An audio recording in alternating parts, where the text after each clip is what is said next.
लोगों ने 100% का, उन्होंने उसको 1000 गुना पहुंचाया। तो इस बात से आप स्वयं महसूस कर सकते हैं यदि गुरु अपने शिष्य से इतना संतुष्ट है तो शिष्य कैसा है।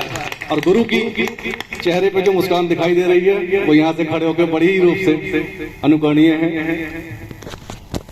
सबने कहा कि हमें, खासकर अभिभावक से कहा अभी कि भाई हमें अनुकरण करना चाहिए।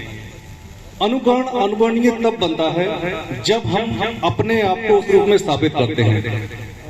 भोले बाबू ने अपने आप को इस रूप में स्थापित किया और इसके लिए इन्होंने 40 साल 7 महीने और 5 दिन का समय लिया है, जिसमें इन्होंने अपने आप को इस रूप में प्रस्तुत किया कि इनका अनुकरण किया जाए।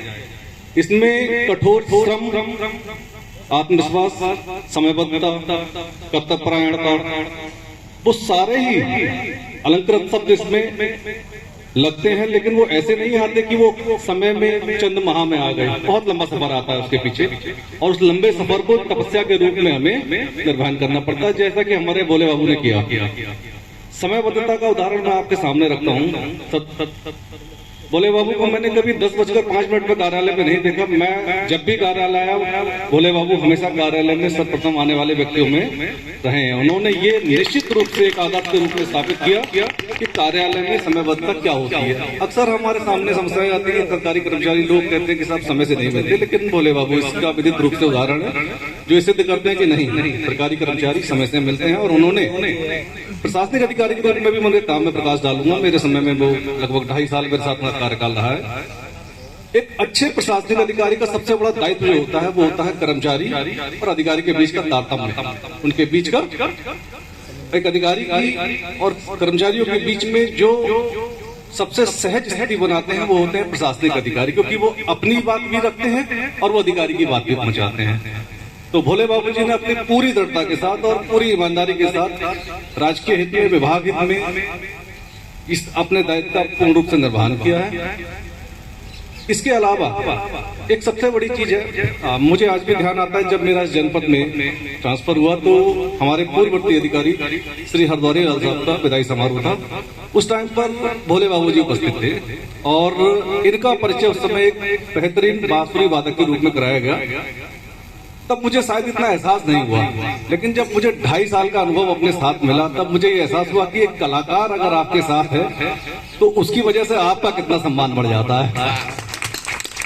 तो ये जो सम्मान एक कर्मचारी साथ हो सकते हैं, लेकिन कर्मचारी के अंदर एक अतिरिक्त गुण हो, कला का गुण हो, जो कि सामान्य रूप से सबके अंदर नहीं होता। जैसे मैं अपनी बात करूंगा, मेरे अंदर कोई भी ऐसा गुण नहीं है जिसके लिए लोग अपनी जेब से कैमरे निकाल के मेरा फोटो खींच ले। लेकिन जब भोले बाबू जी की बांसुरी वादन होता है या गायन होता है तो अकस्मात ही लोगों की जेब से मोबाइल निकल आते हैं उनकी इस गुण को अपने पास यादगार रूप में संजो के रखने के लिए। तो आप उसको, क्यों ये गुण है, मैंने पूछा भोले बाबू से कि आप सेवानिवृत्त होने के बाद क्या करेंगे, क्योंकि ये एक बड़ा विचित्र और जटिल प्रश्न भी है कि सेवानिवृत्ति के बाद, अरे इतने साल करा ही तो है उन्होंने, आप क्या करेंगे। फिर भी मैंने उनसे पूछा तो उन्होंने एक बात कही, बोले सर मैं यहाँ से जाने के बाद भी अपने इस शौक को समय दूंगा, मैं गायन के साथ जुड़ा रहूंगा और इसके अलावा जो लोग इस क्षेत्र में आएंगे मैं उनको भी सिखाऊंगा, ये उन्होंने कहा।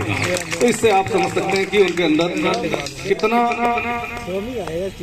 अंदर कितना एक गुरु के रूप में या शिष्य के रूप में, इसको तो स्वयं निश्चित करना होगा, लेकिन देने की क्षमता, समाज के लिए करने की उनके अंदर कितनी जिज्ञासा है अभी, और वो निश्चित रूप से यहाँ से जाने के बाद ऐसा करेंगे। इसके लिए मैं, चूंकि 41 साल का लगभग समय है और इस समय में अगर भोले बाबू जी ने अपनी जिम्मेदारियों को पूर्ण रूप से निर्वहन किया, जिसके बारे में हम सब ने अभी कहा है, तो इसके लिए मैं बहुत बहुत धन्यवाद दूंगा उनके परिवार को, क्योंकि किसी भी कर्मचारी की सफलता के पीछे पूर्ण रूप से निश्चित ही उनके परिवार का सहयोग होता है। क्योंकि अगर परिवार सहयोग नहीं कर सकता तो कर्मचारी अपने निश्चित रूप से उन सभी चीजों के लिए मानक स्थापित नहीं कर सकता जो कि उससे अपेक्षित रहते। तो ये परिवार, मैं आपका बहुत बहुत धन्यवाद करता हूँ कि आपने जो 40 साल के समय में लगभग इनके लिए जो किया और इन्होंने फिर जो विभाग के लिए किया, उसके लिए विभाग आपका बहुत आभारी है, तहे दिल से आभारी है।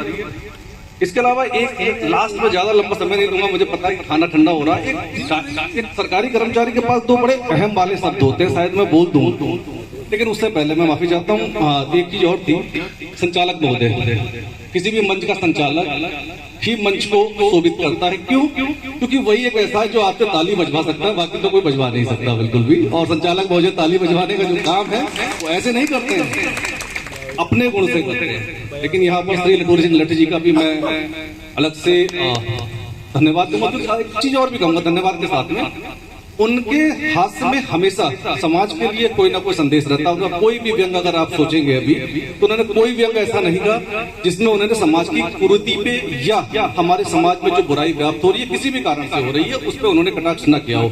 यानी उनके सारे के सारे जितने भी उनके संदेश है, जितने भी उनके काव्यात्मक और हास्यात्मक रूप से उन्होंने अपने वक्तव्य कहे, उन सारे शब्दों में उन्होंने कहीं ना कहीं उस बुराई पर प्रकाश डाला है कि ये बुराइयां हमारे समाज में अगर व्याप्त है तो इनका अभी धीमे धीमे हमें ही समापन करना है, क्योंकि हम ही समाज हैं। तो ये आपके पूरे, मैं शुरू से इस चीज का कायल लेता हूं कि आपके हास्य में हमेशा संदेश होता है। आपका हास्य केवल, क्योंकि हास्य के माध्यम से संदेश पहुंचाना बहुत कठिन काम है। हम सपाट भाषा में अपने संदेश पहुंचाने के लिए बहुत आसानी से 3 लाइन में कह सकते हैं, लेकिन एक हास्य के रूप में कहना ये कभी कर सकता है और किसी के बस में नहीं है। खासकर हम जैसे लोग तो बिल्कुल नहीं कर सकते। तो ये कविवर है हमारे, जिनकी बातों में हमेशा समाज के लिए संदेश रहता है।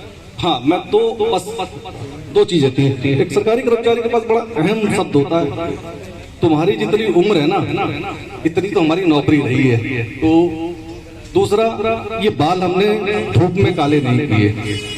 अब बोले बाबू खैर हमारे ये कभी नहीं कह पाएंगे कि हमारे बाल धूप में काले नहीं हुए, वो सफेद नहीं हुए, क्योंकि उनके बाल सफेद हो ही नहीं है। उनके बाल काले तो ये डायलॉग तो उनका नहीं है। लेकिन आप नौकरी का उनकी नौकरी के सफर का अंदाजा इस बात से लगा सकते हैं कि मैं अपने आप कहता हूँ जितनी मेरी उम्र नहीं है रही उनकी नौकरी। इस बात को मैं आपको बताता हूँ कि आज की तारीख में 41 साल लगभग भोले बाबू की नौकरी है, इतनी मेरी उम्र नहीं है। तो आप इससे अंदाजा लगा सकते हैं उनका सफर कितना लंबा रहा है। आज जो आप लोग बातें सुन रहे हैं उनके बारे में, जो उनके वक्ताओं ने, पूर्ववर्ती वक्ताओं ने यहाँ बातें कही है, ये 2 या 4 दिन की नहीं, लगभग 41 साल लंबे सफर की बातें हैं। और 41 साल लंबा सफर तय करना इस गरिमामयी अपनी स्थिति के साथ ये वास्तव में सीखने वाली चीज है। मैं आशा करता हूं कि हमारे साथी गण चीजों को अनुकरण करेंगे। इसी के साथ बहुत बहुत धन्यवाद। Thank you. बहुत बहुत साधुवाद। अब मैं पुनः आज के मुख्य अतिथि महोदय, क्योंकि वो आज के यजमान भी हैं, जो लोग उपस्थित हैं यहाँ पर, उन सबको भोजन के लिए आमंत्रण भी देंगे अपनी तरफ से। और धन्यवाद के 2 शब्द आदरणीय अभियंता महोदय, सहायक अभियंता महोदय, आदरणीय जगदीश कुशवाहा साहब, आदरणीय मुलायम सिंह जी, आदरणीय प्रमोद बाबू शर्मा, आदरणीय सीपी मिश्रा जी, ये तमाम सबको। और जेई संघ की ओर से अंतिम बिंदु पर जेई संघ की ओर से एक उपहार पूरा जेई संघ जो है आकर के, हाँ, तो ये जेई संघ की ओर से ये उपहार सभी जेई लोग जो भी यहाँ पर उपस्थित हैं, जेई संघ की ओर से आदरणीय विष्णु स्वरूप जी, सबके नाम मुझे पता नहीं है, आदरणीय विष्णु स्वरूप जी के साथ में उनके जेई सभी लोग उपस्थित हैं। और आदरणीय जय जग निवास भोले जी को ये उपहार अपनी ओर से भेंट कर रहे हैं। और इस अवसर पर आदरणीय जय जगनिवास भोले जी ने अपने चतुर्थ श्रेणी कर्मचारी हैं, उनके लिए उपहारों की व्यवस्था की है। जो भी चतुर्थ श्रेणी कर्मचारी यहाँ पर उपस्थित हैं, मैं चाहता हूं कि आदरणीय अधिशासी अभियंता महोदय, आदरणीय सहायक अभियंता महोदय, आदरणीय सीपी मिश्रा साहब जो पूर्व सहायक अभियंता हैं, आदरणीय मुलायम सिंह जी, आदरणीय जगदीश कुशवाहा, प्रमोद बाबू शर्मा, राकेश सक्सेना जी अगर हों तो वो